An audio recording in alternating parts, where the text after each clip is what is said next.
I always hated the smell of lilies because my mother filled her house with them whenever she was trying to hide something. And on the night of my sister Veronica's 50th birthday party, the scent was so thick it was choking me. We were standing in the foyer of my parents' massive estate, a place that had always felt more like a museum than a home, and I could already feel the familiar knot of anxiety tightening in my stomach. My husband, Mark, squeezed my hand, a silent signal to breathe, but he knew as well as I did that entering this house meant stepping onto a battlefield where we were unarmed and outnumbered. For 40 years, I had been the scapegoat, the disappointment, the one who married a high school teacher and lived in a rental, while Veronica was the golden child who married a venture capitalist and produced the perfect grandson, Tyler. Tyler was 21, handsome in a cruel sort of way, and had never been told no in his entire life. My son, Leo, was different. Leo was quiet, observant, and deeply kind, traits that my family interpreted as weakness. He was studying computer engineering on a scholarship, something my parents dismissed as tech support work, while they praised Tyler for simply existing and spending his trust fund. We were only here because my mother had insisted, guilt-tripping me about family unity. But as I looked around the crowd of wealthy socialites sipping champagne, I realized Leo wasn't with us. He had driven separately, coming straight from his internship, and he was late.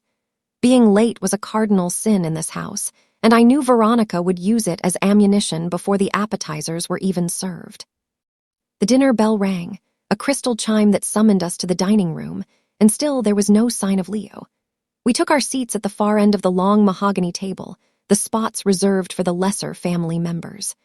Veronica sat at the head, draped in a red silk dress that cost more than my car, laughing loudly at a joke her husband made. My parents, sitting on either side of her, looked at her with an adoration that still stung, even after all these years. Tyler was there, too, lounging in his chair, scrolling through his phone with a bored expression.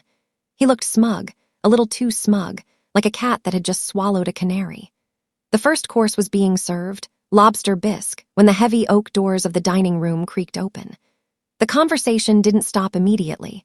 It was a slow death of noise, a ripple of silence that started at the door and washed over the table until the only sound was the clinking of silverware.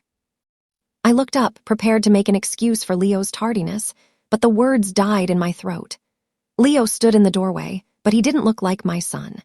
His shirt was torn at the collar, dirt smeared the knees of his slacks, and most terrifying of all, the entire left side of his face was swollen, a deep, angry purple bruise blooming beneath his eye, forcing it shut. I scrambled out of my chair, knocking my napkin to the floor. "Leo!" I screamed, the sound echoing off the vaulted ceiling. "My God, what happened? Were you in an accident?" I rushed to him, grabbing his shoulders, my hands trembling as I inspected his face. It was a fresh injury, the skin hot to the touch. He winced but didn't pull away. The room was dead silent now. All eyes were on him. Veronica didn't look concerned. She looked annoyed that her spotlight had been stolen. My father, a man who despised weakness, frowned not at the injury but at the spectacle. "For heaven's sake, Leo," my father grumbled, wiping his mouth. "You look like a street brawler. What did you do? Get into a fight at a bar?" Leo didn't answer his grandfather. He gently moved my hands away from his face, took a deep breath, and walked toward the table. He didn't go to his seat. He walked until he was standing directly opposite Tyler. Tyler didn't look surprised. He didn't look shocked. He looked delighted. He slowly set his phone down on the table, leaned back, and crossed his arms over his chest, a slow, malicious grin spreading across his face. "Rough night, cousin?" Tyler asked, his voice dripping with mock sympathy. The tone was so condescending it made my skin crawl. Leo just stared at him, his one good eye fixed on Tyler's face with an intensity I had never seen before. "You know what happened, Tyler," Leo said quietly. His voice wasn't shaking. That was the first thing that felt wrong. Leo should have been crying or shouting or shaking with adrenaline, but he was dead calm. It was the calm of the eye of a storm. Tyler laughed, a short, sharp bark of amusement.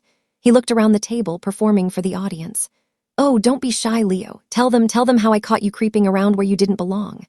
Veronica perked up, sensing an opportunity to attack. "Creeping?" she asked sharply. "What are you talking about, Tyler?" Tyler shrugged, picking up a bread roll and tearing it apart. "I went out to the guest house about 20 minutes ago to grab a smoke. I found Leo snooping around the home office." He was going through papers on the desk. I told him to get lost, and he tried to act tough. He got up in my face. Tyler mimicked a fighting stance, chuckling. So I had to put him in his place. I just taught him a lesson. Someone had to do it. The admission hung in the air. My blood ran cold. You hit him, I yelled, turning to my sister. Veronica, your son just admitted to assaulting my child. Look at his face. Veronica rolled her eyes, taking a long sip of her wine. Oh, please, Sarah, stop being so dramatic. Look at the size of Tyler and look at Leo. I'm sure Leo started it. Tyler is a varsity athlete. He doesn't go around hitting people for no reason. If he hit Leo, it's because Leo deserved it. My mother chimed in, waving her hand dismissively. Boys will be boys. Leo probably shouldn't have been in the office. It's private. I looked at my parents, horrified. He's bleeding. You're condoning this. Tyler smirked, puffing out his chest. My parents say I'm never wrong anyway, he said, quoting a mantra Veronica had repeated to him since he was a toddler. I'm the heir. I'm protecting the family assets. If Leo didn't want to get hit, he shouldn't have been a sneak. The table erupted in light laughter. My brother-in-law patted Tyler on the back. Good arm, son, he joked. They were laughing. They were actually laughing at my son's pain. Tears stung my eyes, not of sadness, but of pure, white-hot rage. I was about to flip the table, to scream until my throat bled, to drag Leo out of this hellhole and never look back. But then Leo spoke again, and his voice cut through the laughter like a razor blade. It's funny you say you were protecting the assets, Tyler, Leo said. The volume of his voice hadn't raised a decibel, but the timbre had changed. It was harder, darker. Because that's exactly what I was doing. The laughter died down, replaced by confused murmurs. Tyler frowned. Shut up, Leo, you lost. Go put some ice on your face and cry about it. Leo reached into his pocket. I didn't fight back, Tyler, Leo continued, ignoring the insult. Do you want to know why? Tyler scoffed. Because you're a coward. Leo shook his head slowly. No, because I was holding my phone, and if I had fought back, I might have dropped it, and I needed to make sure the recording didn't cut out. Veronica's glass stopped halfway to her mouth. Recording? She asked, her voice sharp. What are you talking about? Leo pulled his phone out. The screen was cracked, damage from when Tyler had knocked him down, but it was still glowing. He tapped the screen a few times, his movements precise. Tyler found me outside the office window because I was filming, Leo explained. He thought if he beat me up, I'd be too scared to show anyone what I saw. He thought violence would silence me. But he forgot that everything backs up to the cloud instantly. Leo placed the phone in the center of the table, right next to the floral centerpiece. He pressed play. The audio was crystal clear. It played through the phone's speakers, loud enough for everyone to hear in the silent room. I don't care how you do it, just liquidate the offshore accounts. It was Veronica's voice, unmistakable, screechy and panicked. Then another voice, a man's voice, but not her husband's. It was the family's longtime accountant, Mr. Henderson. Veronica, we can't. Your parents will notice the transfer. It's their retirement fund. It's $5 million. The recording continued, capturing every damning word. They're old, Veronica's voice snarled on the recording. They don't check the statements. Just forge father's signature like we did on the property deeds last month. I need the cash to cover Tyler's gambling debts and the remodel. Just do it. If anyone asks, we blame it on a phishing scam. The silence that followed the recording was heavier than anything I had ever felt. It was a physical weight, pressing down on our chests. My father, the man who had just joked about Leo's black eye, was staring at the phone as if it were a bomb. His face had gone from flushed to a ghostly, chalky white. My mother had her hand over her mouth, her eyes wide with horror. Tyler, who had been so arrogant seconds ago, looked like he was about to vomit. He looked at his mother, then at his grandparents, his eyes darting around the room looking for an exit. But Veronica was the statue. She sat frozen, the stem of her wine glass clutched so tightly in her hand that her knuckles were white. She stared at Leo, her mouth slightly open, unable to process that the weak cousin had just delivered a fatal blow. That's AI, Veronica stammered, her voice high and thin, bordering on hysteria. It's a deepfake. Leo is a computer nerd. He made it up. He's jealous of us. He wants to ruin my birthday. She looked desperately at our father. Daddy, you know I wouldn't do that. It's a trick. Leo didn't argue. He didn't yell. He just tapped the phone again. I thought you might say that, Leo said softly. So I made sure to get video through the gap in the curtains. He turned the phone around. On the small screen, clear as day, was Veronica.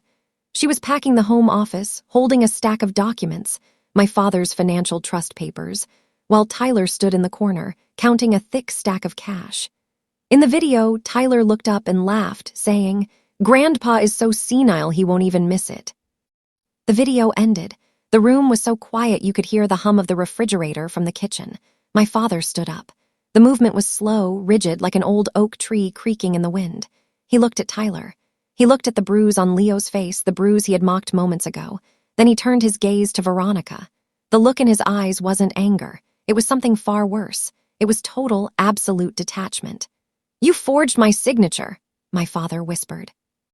The sorrow in his voice was heartbreaking. "You stole from your mother to pay for him." He pointed a shaking finger at Tyler. Veronica stood up, knocking her chair back. "It's not what it looks like. I was managing the money. I was going to put it back." "Liar," my father roared, the sound exploding out of him. He slammed his fist onto the table, making the silverware jump. "You are a thief and a liar, and you let your son beat my grandson to hide your crimes." Veronica was shaking now. She looked at the glass in her hand as if she didn't know how it got there. Her arrogance, her shield of invincibility, shattered. And then so did the glass. Her fingers lost their grip. The crystal goblet fell, hitting the marble floor with a violence that made us all flinch. Smash. Red wine exploded outward, splashing across the hem of her white dress like arterial spray. It looked like a crime scene. "Get out," my father said. His voice was low, terrifyingly calm again. Veronica blinked. "Daddy." "I said get out," he screamed. "Get out of my house, both of you, before I call the police and have you dragged out in handcuffs." Tyler stood up, his face pale. "Grandpa, wait, I didn't mean." "And you," my father cut him off, staring at Tyler with disgust. "You said I'm never wrong. Well, I'm telling you now, you are a disgrace. You are cut off. The car, the apartment, the allowance, it's gone. You're on your own." Tyler looked at Veronica, waiting for her to fix it, to scream, to make it go away. But Veronica was staring at the shards of glass on the floor, realizing that the life she had built on lies had just disintegrated. They left. It wasn't a dignified exit. Veronica was sobbing, screaming accusations, while Tyler practically ran to the door to avoid my father's glare. The heavy front door slammed shut and the silence returned. But this time the air felt cleaner. The smell of lilies was gone, replaced by the smell of spilled wine and truth. My mother was weeping softly into her napkin.